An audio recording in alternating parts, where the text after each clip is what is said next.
But if you're running a restaurant, if you're running a retail business, if you're running, a yoga studio, you've got to be there with your customers with a big smile on your face every single day, even when it's tough. The reality is this AI workforce era has arrived and it's starting to impact a whole range of different industries. And we can see this playing out across really the whole white collar, the whole knowledge worker economy. A lot of the businesses, even those with the growth mindset, with the ambitions that really want to get out there, they're just massively constrained. They're constrained by skills, by time, by money.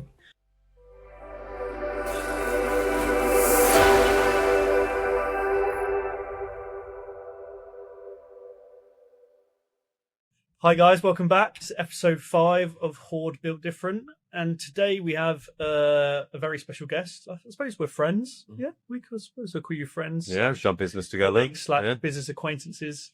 But we have Alex Schlagman from Together Futures, Save the High Street. And there's a very, very interesting conversation to be had today around what the future of the retail sector looks like, where the opportunities are, and kind of generally everything, all the trends and sort of occupier trends in that space. Yeah.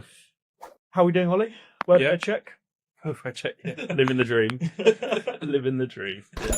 Yeah, not bad at all. Pleased to be back again. Good.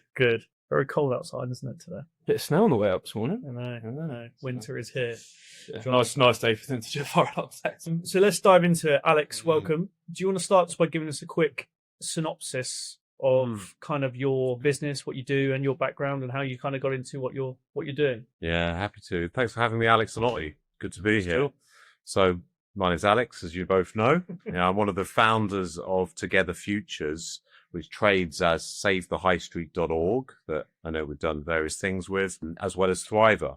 And so we've been on a mission effectively to change high streets for the better.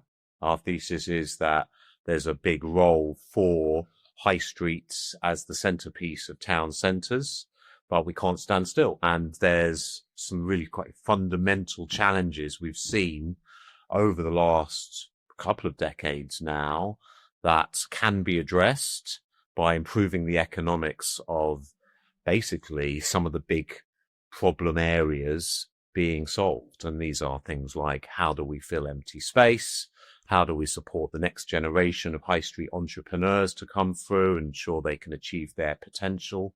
How do we drive really good collaboration in this market? How do we get people working really well together at every level, from landlord and tenant, public to private, and more? And ultimately, how do we start to kind of lay out something that looks more like an inspiring vision for what high streets should look like, and how we can then achieve it together and start to make it happen? Yeah. So we've been on this multi-year mission to transform and strengthen the high street economy from the bottom up. So we're not as much, even though we do the campaigning and we've done lobbying and we've done things like this, our real focus is on the ground. And how do we work with each high street, each shopping center, each retail park, each high street entrepreneur, each community champion to ensure they have the impact they want in the places that they really care about. I think also noting that Alex probably has one of the best WhatsApp profile photos in my contact list. Sure. Sat on an armchair on the doorsteps of number 10, Downing Street.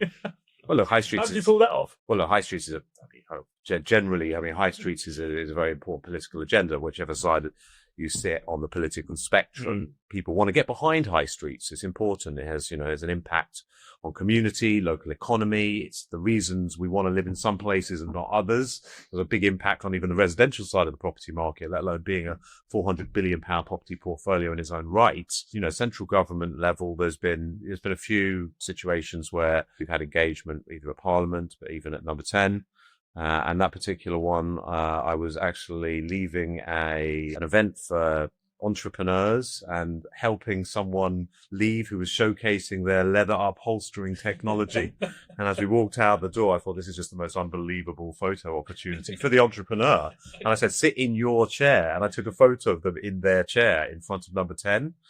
and security obviously allowed it. And then I thought, wait a second, let me sit in the chair, take a photo of me. But in today's world, I mean, anything could be, anything could be generative AI. So I mean, a few people have actually I've connected with recent times and said, "Jen, that's got an interesting Gen AI piece." I thought that actually did happen. Good stuff. I think it's I'm keen to delve into kind of, because obviously you correct me if I'm wrong at any point, but how I understand Save the High Street originates back in COVID time when we first started doing some work together, is obviously you act as a support mechanism for independent occupiers in helping them with understanding how to run their business and how to find the property and manage their lease, essentially. What is the current trends in what occupiers in the retail space want? Yeah. I mean, so just taking a step back, like you're quite right. So a lot of the stuff we're doing now, we're working with local authorities, working with developers, landlords, asset managers, we're working with communities. A lot of that has been born out of a real deep focus around how do we take high street entrepreneurs from startups to scale ups, but typically at the independents, not the national chains as much, and say, how do we wrap new types of support around those businesses to make sure they don't fall over? Make sure that the failure rate on high streets is reduced, to increase the number of businesses starting on high streets, and to help those businesses that have that potential to take things to another level and help them basically become, in some cases, the chains of the future. So you're right, quite a lot of what we built has come out of that. The incubators, the accelerators, the anchors, these kind of solutions that are being done at the place level now, really at the core come out of a need to improve the economics and experience of building businesses on high streets. And fundamentally, if we go back to your core of your question here, it's just tough. I mean, any entrepreneur listening in knows that building any business is tough. But when you're building a business in physical space, you've got certain additional challenges, and not even just probably the stuff you might be thinking about, business rates and, challenges of being in physical space, pressures that a local business owner, whether you're doing retail, restaurants, cafes, salons, barbers, studios, whatever you might be doing. But you've just got to show up every day as well, and in a lot of businesses, you can sit, behind your screen on a day if it's tough, and you come into the office, keep yourself to yourself. But if you're running a restaurant, if you're running a retail business, if you're running, a yoga studio, you've got to be there with your customers with a big smile on your face every single day, even when it's tough. And so one of the really big things we've been looking at here to, the closest thing we've got to, the most fundamental part of the solution is, as you know, Alex, we've been investing heavily in artificial intelligence to look at how do we create effectively a team of AI workers for these small businesses that sit next to a team of human experts that support those businesses in building a better business. So what does this mean? I mean, the reality is, as an entrepreneur, not even just in a high street setting or in a market or a shopping center, typically you start a business because you're very good at something. There's some kind of core thing where you've got a competency that relates to a problem you want to solve in your local market or even in a broader context. And with a high street entrepreneur, often this is, I'm very good at cooking this type of food or making people look beautiful and I want to create a salon, or I'm very passionate about trainers. So I'm going to create an upholstering trainer business and start reselling trainers, or I'm going to ... It usually starts with something we would class as the trade. Whether it's cutting hair, cooking food, making the product, creating a customer experience around something. Now, when those businesses start, they typically aren't skilled, let alone have the time or money to do marketing, finance, operations, HR, property work, access to funding. And the list goes on. If you look at a big business, they have teams of people supported by agencies, consultants, and budgets in each one of those individual departments. So one of the big areas we've been focused on is saying, well, look, we're going through one of the biggest shifts in what we regard as work. It's going on at the moment. We can unpack this if you'd like, but the reality is this AI workforce era has arrived and it's starting to impact a whole range of different industries. And we can see this playing out across really the whole white collar, the whole knowledge worker economy. And so if AI workers are here and actually they can do a number of the jobs that humans used to do at the click of a button without the human costs, how do we use this powerful technology to the benefit of small businesses on high streets? And it's quite an obvious, problem solution fit here. Small businesses are challenged with running the business side of their business. Yeah. And so you basically put a team around each small business so they can focus on the things that they love doing, they're passionate at, and they're really good at, while everything else actually starts to get done. Because a lot of the businesses, even those with the growth mindset, with the ambition, that really want to get out there, they're just massively constrained. They're constrained by skills, by time, by money. And so if you can actually help them get a load more done, whether that is to do with digital marketing, whether that is to do with more professionalized financial management, whether that is to do with, really ramping up in terms of their expansion planning, suddenly you can wrap a different level of support around these businesses and really improve the economics of supporting small businesses radically. So one of the big things we've seen, and it's been a sort of macro trend ever since we kicked off. And as you know, we surveyed 1,500 businesses through COVID. We were, really rolling out all these support programs for these businesses. And we had an impact, but we were frustrated ourselves by the inability to be able to provide ongoing, high quality, personalized support for every single business, because we knew they needed it, because it needed to be paid by someone, because the reality is humans are expensive. So if we can reduce the cost of helping businesses attract more footfall, improve their operations, and all kinds of other things to do with the wider context of building a business, suddenly we're in a world of going, well, we actually have an army of entrepreneurs out there who are fantastic at the core of their trade. And I think, anybody listening in, quite frankly, is probably experienced that, high quality touch of an independent when it comes to the product or the service or the experience they can offer.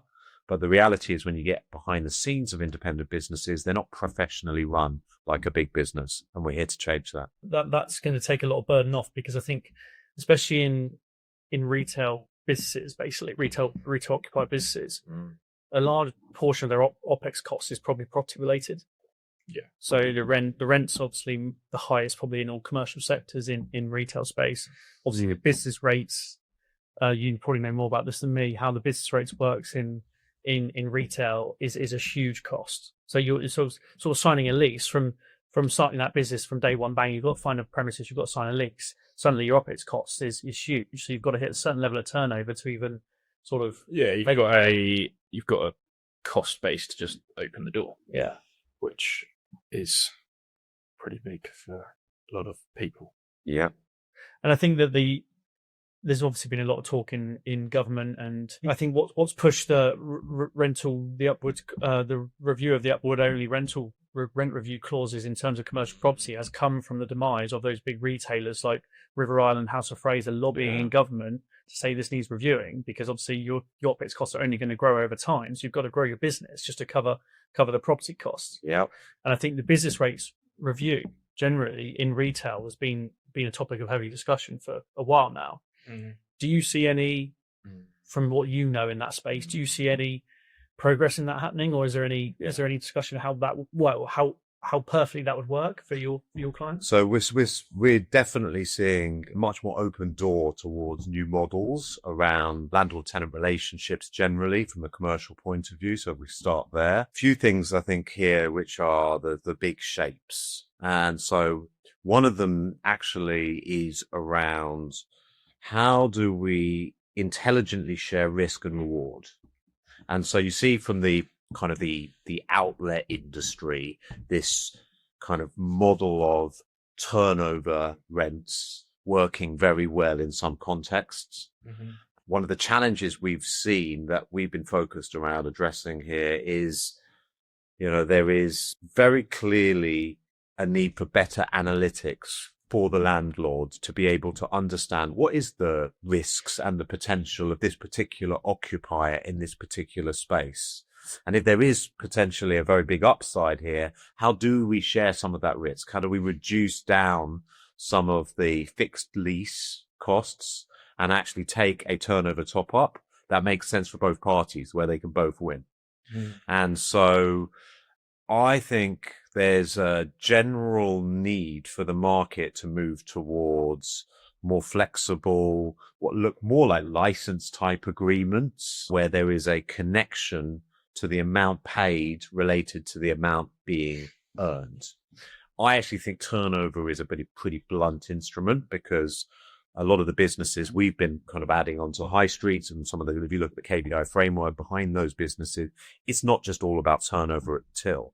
In a lot of cases, we're launching a lot of online businesses into high streets that are looking to use that space as showrooms, as real kind of experiential spaces that can actually drive a lot more online sales. So firstly, understanding the attribution between online and offline becomes interesting. This relates to that analytics piece as well. Really understanding the total picture of the occupier. A lot of these things ultimately are going to come back to the landlord better understanding the tenant and being in closer partnership with the tenant to be able to make some of these things happen.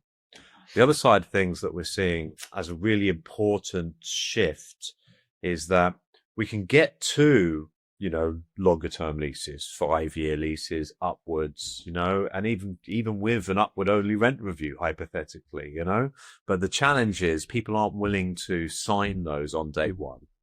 And so one of the things that we've been really focused on here is how do we look at, problem voids, challenging empty spaces inside shopping centres and across entire town centres, and say, how do we attract lots of businesses to apply for those spaces, select the businesses that have the best chance of becoming long-term occupiers for this town or shopping centre, incubate them for a short period. We've usually been doing it for 13 weeks because it's attractive to the landlord, because it gives you the rate mitigation opportunity off the back end of it.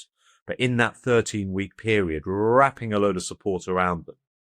And so really hands-on managing those businesses using the AI capabilities that we've been building out through HelloThriver.com and the team that we put around those businesses, to say, how do we help that business achieve its potential in that 13 weeks, really validate the offering, and during that period, build the investment case for all parties for the occupier to move on to a lease on the terms that are acceptable for the landlords. And it's really at that point there, once we've actually got the occupier in there and really validated that offering in the first few months, that we're finding that these entrepreneurs, whether they're starting out and they've got a great concept, or they're trading well online already, or they're trading in a market type environment, or they're moving to their second, third, fourth, fifth unit, but they need to test out this new market. It's at that point where the door is suddenly open from the entrepreneur's point of view to go, do you know what? I'm actually willing to take a longer term lease now. But until that point there, we live in a different world now. You can start an online business on Shopify in half an hour. And then if it doesn't work the next day, you can close it down. So the idea for an entrepreneur to go, I'm going to put everything into this particular location with this particular unit in this particular center, for 5 years plus, it's just not in the mindset of the majority of entrepreneurs today.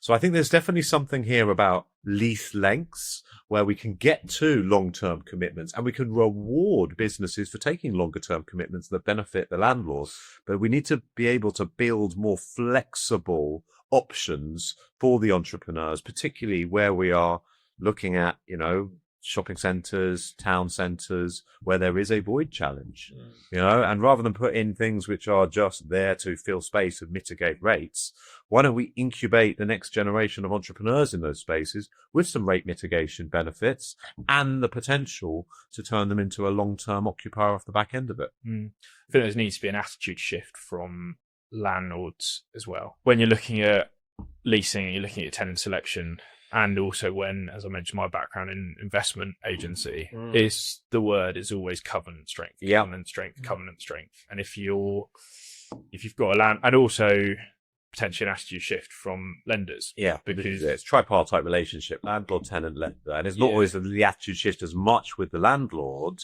It's actually they're under pressure themselves. Yeah, because if you haven't got 2 years unexpired, it's very difficult to put debt on a property. And likewise, if you come in and you go, and I guess it's always dependent whether you've got an empty property or whether you've got property that's in high demand. Yeah. Am I going to take a bit of a risk of a startup here, or am I going to go down the route of maybe a bit less length of lease or a bit less rent from a household name? Yeah, I get that, because then my investment yield is stronger. So I think there needs to be a general attitude shift, and I think I've seen it where retail's been hard in the market. Landlords are starting to get an attitude shift, and they are starting to go, actually, I will consider the startup. I will consider as long as it's got a good business case and so on. But yeah, I think a lot of retailers, amount of times that I would get a startup company come in with a fantastic idea, you'd go, right, what lease terms are you offering? Well, my rental property, I was offering sort of 12 months rent. Does it well? And you're helping to educate them, and then you go, right, the landlord wants to see a business plan.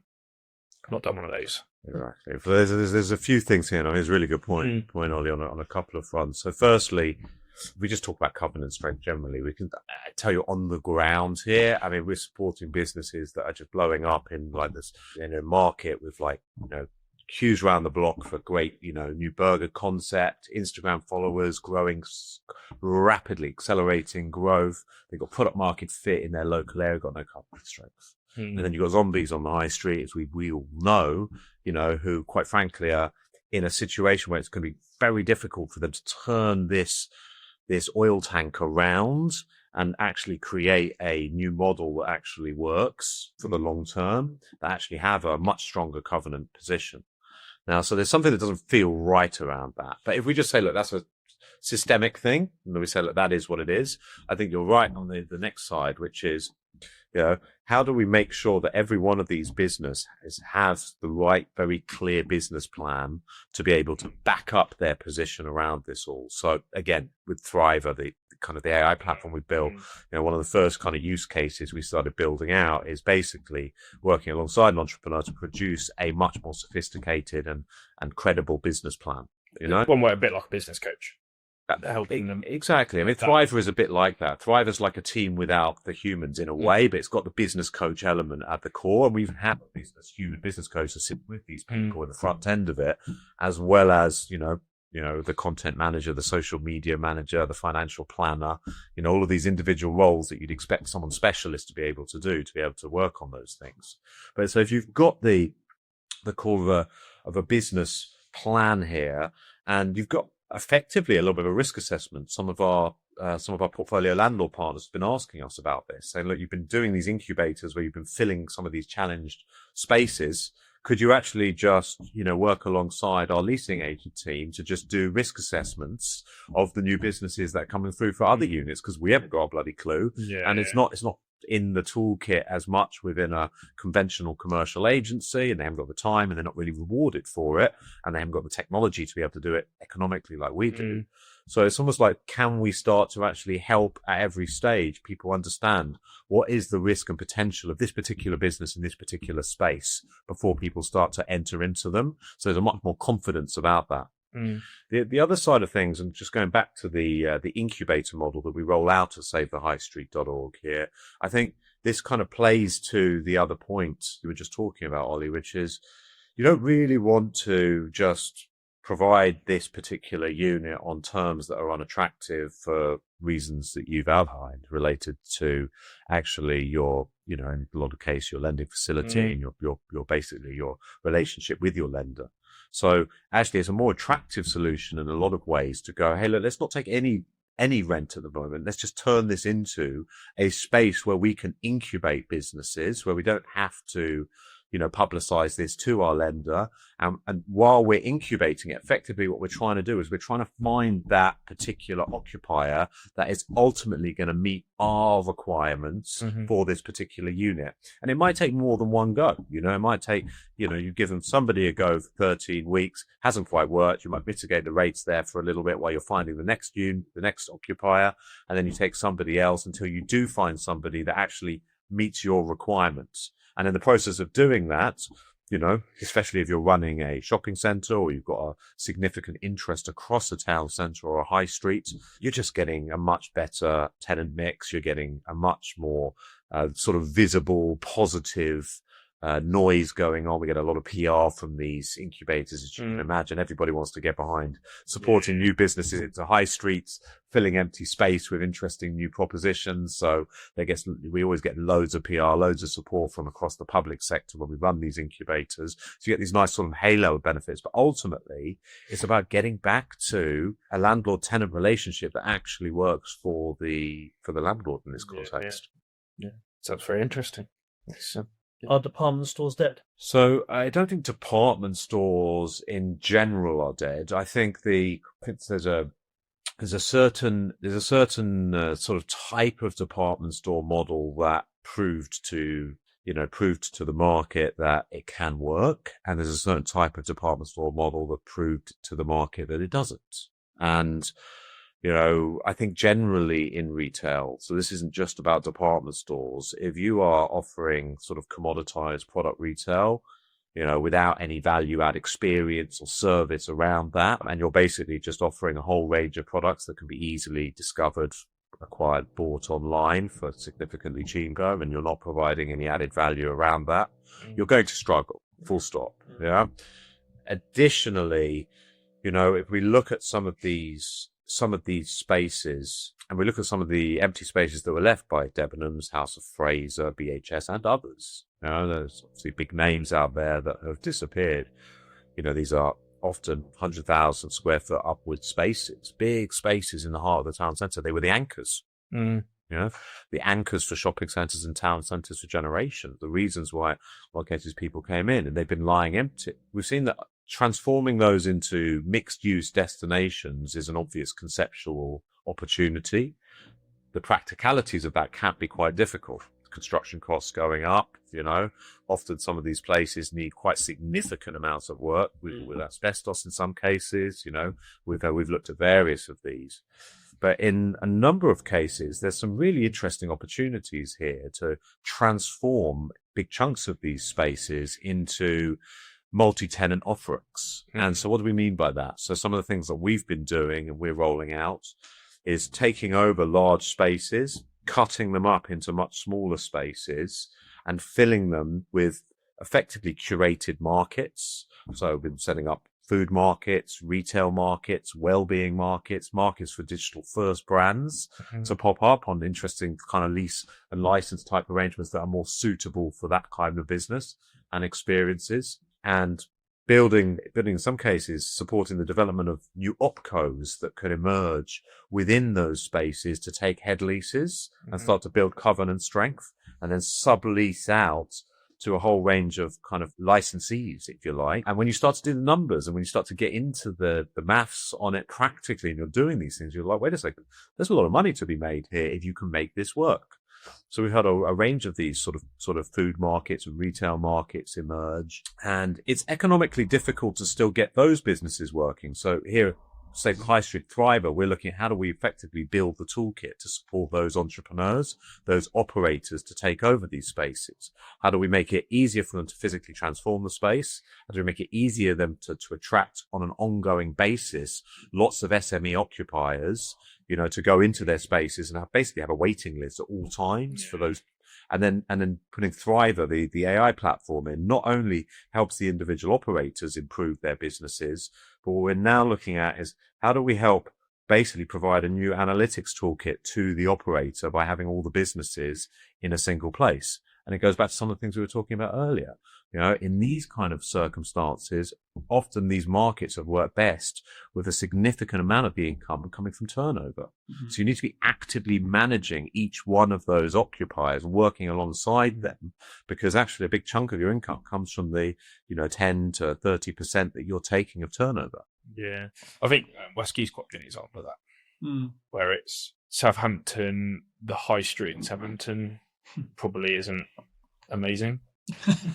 That's a polite way of putting it. But West Quay is 25 years old now. Was massive for the city, but they've diversified with West Quay. I don't know if you've been to West Quay. No, the area. But they've extended it. They've created all sorts of new cinema, eateries, and so on. So it's become a destination. But you still park in the West Quay podium. Yeah. You can go through West Key. So actually, if you do need to go and get something from John Lewis, you can combine it rather than just buying it online. You can combine your visits, and there's a multi-purpose. Because I assume I'm completely guessing this, but I assume the sort of business model for developing a shopping centre is that you build it, then you get one or two anchor tenants like a John Lewis, an M&S, and then you just get terms agreed with them, and then you fill out all the smaller units around that. And that kind of is the business model, essentially. And in a lot of cases, you secure that anchor on very favourable terms because they pull other occupiers in, but they also are the magnet for the footfall. So actually, these turnover type agreements, when they moved over from the which has always been the case. So Vista's the canonical example, but there's a number of these outlet centres around the UK, the US, and beyond, which are almost entirely driven by, basically landlord-tenant relationships being much more turnover-led. That shifted over into shopping centres, into major town centres with very strong kind of occupier negotiating positions, often via anchors, basically saying, well, we're not actually going to pay you a fixed term here, but we are willing to, provide some contribution, whether it is to do with, rate mitigation, some service charge coverage, but also, give you a turnover top up. And then actually with that core, like you said, with that core there, you're able to go to the market and go, look, we've got this scheme here, makes a lot of sense. And as a result, you can fill the space around it all when you're developing a new scheme. It's amazing what an occupier can do. Romsey, we put Waterstones into Romsey, and they're an anchor tenant for the town. That's a small town, population. Don't know. I'm not going to guess actually, but it's not a big town. Market town, isn't it? It's an old market town, and then you put a really strong covenant in, like them. Started to hear on the grapevine other people that want to come into that town now because people come into Waterstones. You'd think a bookshop. You'd think a bookshop would be one of the most affected shops by things like Amazon, but people go in. They want to go and have a read. Kids like it, and I think Waterstones have got a really good model of pulling people into their shops as a destination to go to. And I think it's interesting. The concept of the anchor is interesting. So, we've at one level, you've got these major empty spaces that, were anchors of old and now need to be transformed into anchors of the future, and the question is, like, what does that look like? So going back to some of your examples here, well, actually within one building, you could potentially have a whole range of different uses. You could, in some cases, you have residential on the top floor, where around the windows, you could have obviously other commercial uses, and not even just, things like flexible workspace in the town centre, but last mile logistic uses and all kinds of other things. But just within the kind of retail class in general, in the broadest sense here, I mean, some of these big empty department stores, when we've been looking at the right conceptual plan for these spaces, they include kind of all kinds of sports and well-being type offerings. We've been looking at putting paddle on the roof, been looking at all kind of experiential event type spaces within these and cultural spaces. Again, as I said, we've got this core where we've got this, if you like, this enabling platform for the industry to create, multi-tenant markets now. We've worked with a number of these operators here. We're going to work with more operators, and there's things that we can do there. But, because we're a good mobilizing force, we're good at partnering with local authorities as well as various different players across the property side, and of course the community and the local entrepreneurs on high streets generally. We've been looking to put together, if you like, task forces for these big challenge units. And so when you've got something like this, the question is, when we sort of look at this, say, well, how do we at the core build the Avengers Assemble to solve this? Who's the best at each part of this? And how do we come together to make this happen? And in a lot of cases, it's quite different mix of uses than what you would have seen a decade ago. I think it's important to pull the right demographics and putting the right people to the high street that, one, are going to engage with the experience-led spaces, the right restaurants. Whereas if you go to, like, Southampton's a good example, you go down the high street and you're not putting the right demographic of people to the high street. And I think that obviously an important part to play is getting people to live near the high street, making the high street accessible, whether it's converting above shops or city centres, office buildings above retail to attractive accommodation to make people, young professionals, want to go down there in the evening and have dinner go to a bar, you know what I mean, spend money on the high street. Yeah. And I think that a lot of areas which maybe are lower income, maybe are a bit more remote, the demographic must be hard because it's probably mostly elderly people that aren't spending much money, or low income people that and then that's the high streets where you see it's vape shop, barbers, news agents, and there's not really much diversity on the high street. Look, every high street in an ideal world needs a plan. Yeah, and it needs the right mix of offerings at this moment in time to meet that catchment requirements. And the catchment requirements, not necessarily just local, can obviously be, they could be destination goals. There could be businesses out there that have obviously a wider catchment area because they're serving online markets and things like that. But ultimately, there's an ideal mix at any moment in time. And ideally, there's some flexibility baked in there. The ideal high street really doesn't just stay static. It is changing.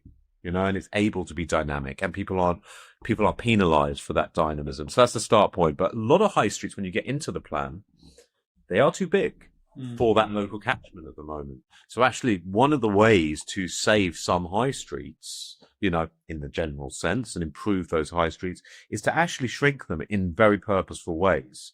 So one of the challenges we've seen, you know, with some of the legislative changes over the last few years is we don't want to see a hollowing out of the centre of high streets, but actually around the edges would make a lot more sense in some cases for a conversion into residential use, you know, and actually have more people living generally around the city centre and the town centre and the village centre even, with a strong core in the middle. Rather than have, you know, and everyone's seen this, they've gone up and down, you've got a couple of shops here, a couple of shops there, a couple of shops over here, and it's all quite sort of spread out. And because of fragmented ownership in most town centres, you know, people have just basically taken whatever sort of lease they could get because they've got their own personal priorities and incentives to meet. Whereas actually some of the work we've been doing, taking that incubator model we were talking about, which was originally piloted with, you know, landlords of shopping centres who have complete ownership, and they had that interest around it, and started to work at town centre level. So we're working with one of our pilot areas over in the West Country, over in Devon, where we effectively worked alongside the local authority to engage the local landlords across the town centre who have void units, and provide them a set of incentives to say, hey, look, we will basically take these empty units, we'll fill it with the next generation of entrepreneurs we can attract through our competitions, but we'll be purposeful around the selection of those businesses to meet the tenant mix goals of the area. And all you've got to do is make your unit available. There's a little bit of capex incentive for you to get the unit up to the right place where it needs to be. And off the back end of it, we want to give you a tenant. You know, so ultimately there are solutions to this. We're also seeing with the major shift, I don't know if you heard much more about Pride in Place. So there's £5 billion being allocated for part of the devolution agenda down to communities. And this isn't even going down to the local authority level. This is £5 billion given to people who are in 339 different high street centres, but they are if you like, the community champions in the broadest sense. Those community champions aren't just getting money, they're also getting devolved powers to take over and look to repopulate, in some cases repurpose empty units in their town centres. So if we're starting to see this kind of devolved powers down to the communities, we're starting to see models like incubators emerge, which is quite a neat way for these communities to take hold of this and make something happen. There is a chance for even on fragmented ownership for these curation goals to be met into the future. Like it. I think that's the key thing, like you're saying, that's the point I was going to say then, is that because you've got fragmented ownership, you've got a lot of private landlords, they're always going to take the best deals on the table to get some income in so they can pay their mortgage or keep the property investment value at a certain level. But if you can do that wider engagement with the local authorities and also the landlords, then that is probably the way forward. Because if you go down the route of trying to restrict it on planning and like certain use under planning, you're just gonna, I think that's the wrong way to go. Yeah. How was what's the local authorities' engagement like for that when you came across that particular scenario? Because it's interesting, we work with a whole range of different local authorities around the UK, and over the last few years, see when we were doing stuff talking in COVID, we're working with an increasing number of local authorities through that period. There's people in local authorities in the departments that we deal with, whether it's regeneration, whether it's in economic development, town centres, the areas, who are spending their life really trying to make impact happen and make the most of the limited resources they've got, and just like a lot of businesses out there, they're restrained, they're constrained around how much they can do, but there are commitments from central government down to local government down to communities that are going on at the moment. As I said, Pride of Place being a very prime example of this.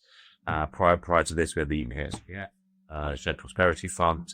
And so local authorities had access to certain funds to have an impact. Now, one of the challenges we've seen, whether it's even, to do with major sort of capital projects or to do with kind of revenue stimulation is, are local authorities making the best use of that money, and I think there's always going to be people go, I wish they could have done this instead of this. But the one thing I can say is people misunderstand that, quite frankly, is that there is work going on at local government level. It might not be as much as everybody wants, and it might not be pushed into the right areas. But, there is definitely an energy within the individuals within local government generally, local authorities around the UK, to try and have an impact on town centres. That energy, that desire definitely isn't wavering. The question is like, how can those local authorities, which are very big distributed organisations in their own rights, effectively work in concert to have the impact they want? So one of the challenges I hear a lot from the real estate side is, challenges with planning. Whereas on our side, we know that, planning officers in councils are sitting there basically massively constrained on time. So one of the kind of obvious answers to us is, could artificial intelligence be a solution here? Could we build an AI agent, or could someone build an AI agent, please, for the planning officer to support that individual planning officer, keep that planning officer in post, and support each individual planning officer to get 2, 3, 4, 5 times more work done? Because it's not that the planning officer doesn't want to get through these planning applications, is that most planning officers have a pile of them sitting up here and it's taking ages to get through them, which is very frustrating to a lot of your private sector clients. So, it's often not a lack of intent. It's more of a lack of time and resource, quite frankly, for things to happen.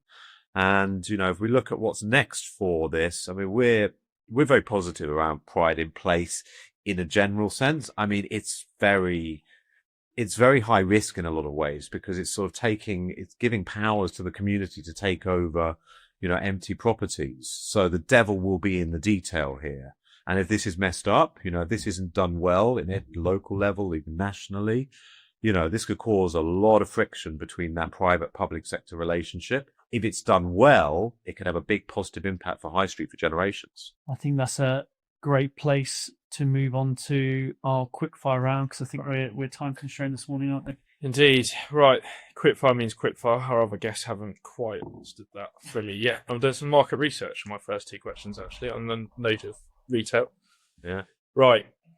Tea or coffee? For me, this is on a personal level, I drink more tea than coffee. Marmite, yes or no? I mean, yes, Mum, I grew up with it. Excellent. Future of the high street in one word. Change. What is the most frequent business that you visit on the high street? Well, look, it doesn't embarrassing. I mean, I eat a lot of fish and chips, but my fish and chip shop does grilled fish as well. So I'm there at least twice a week. I like a fried fish and a grilled fish every single week. Okay. From what you've seen, if you could name one business, which do you think will be the next big retail chain? The next big retail chain. I'm going to call out one rather than another. I mean, we've got a whole range of businesses that we've supported that I think, when you say big retail chain, a national retail chain. So I think there's businesses we support with the potential, for sure. I think about one of the online businesses we've supported, a Biotopia. I think there's a real problem, solution fit and product market fit around modest wear in lots of markets around the UK. And I think that has the potential to become the first modest wear chain. Okay, nice. It's Saturday morning, nothing on. Why should someone go and visit the high street? Well, high street's more than just buying products and services. It's places to interact in the real world, it's experiences. And frankly, if you want to live your life behind your screen at home, that's up to you. But I think there's more to be done outside your front door. And last but not least, unless Alex has got any, a brand that you miss from the high street. Yeah. Yeah, I mean, there's a number, and I had a conversation with someone last night, so I'm going to use this one here. I used to love buying my shoes in a shop called Oliver Sweeney. Yeah, and we were talking about shoes with somebody else last night, and I said, for me, shoe shopping's not the same anymore than being able to kind of go into an Oliver Sweeney in the same way that I used to. So yeah, that's timely because that was a yesterday conversation. That's nice. I missed the pick and mix from Woolworths. That was good. Woolworths are sending it back. It certainly is. Yeah. I always thought HMV was quite a good shop. Yeah. You know what I mean? They but I suppose what's killed that is online streaming and Spotify, I suppose. But that was My father-in-law. Nostalgic for me. If my father-in-law's listening, he's still, every Christmas, his Christmas list has got CDs on it. I've tried to explain to him about Spotify. But Yeah. he likes the idea of being able to put a CD in and listen to it, which I get. It's nostalgia, isn't it? Definitely. Yeah. Why not? I suppose they'd be like the record players, the jukeboxes in 20, 30 years' time, won't they? Yeah. They'd be retro. Yeah, absolutely. But look, thanks very much. I know that was really short and sharp today, Alex, because I know we've all got diary constraints, but definitely going to have to get you back to delve into this more, because I think it's a huge topic, both generally in the wider economy and also in property. Yeah. And about what's going to be happening in the next decade on the high street. So thanks for your time. Where can people find you? Well, visit me on LinkedIn and drop me a line directly. Alex Schlagman is obviously one option. Go to savethehighstreet.org, sort of a breakdown of all the things we're doing with property, place partners, local businesses, and hellothriver.com is where you'll find more about Thriver, which is effectively the AI workforce for local businesses. I guess without sounding too emotional, there's big thanks to all the retailers out there for what you're doing, because I think there's a lot of negativity on the high street, and it does need people to come in and be initiative and try and save it, because it does need saving. So good on you. Yeah, big thanks to you. Exactly. Everybody is really fighting it out to make things work, whether they're running a local business and, even those people on the ground that aren't running the local businesses, but are making a stand in their local high streets for change, and everybody, investing in this market. We're seeing a lot of opportunities, for, investors who are coming in and actually saying, well, wait a second here, this market is shifting and changing. And, we have a lot of examples now of, developers and investors who have created a lot of wealth over the last recent years in retail property. And we see some of the big deltas. Yeah, there is a range. We see big delta on the upside as well of investing in high street property. So anybody who's really looking at what those trends are and where those opportunities might be in the UK, we're here to talk as well. That's good. Really good episode. Guys, don't forget to like and subscribe, and we will see you next week. Cheers to that. Cheers.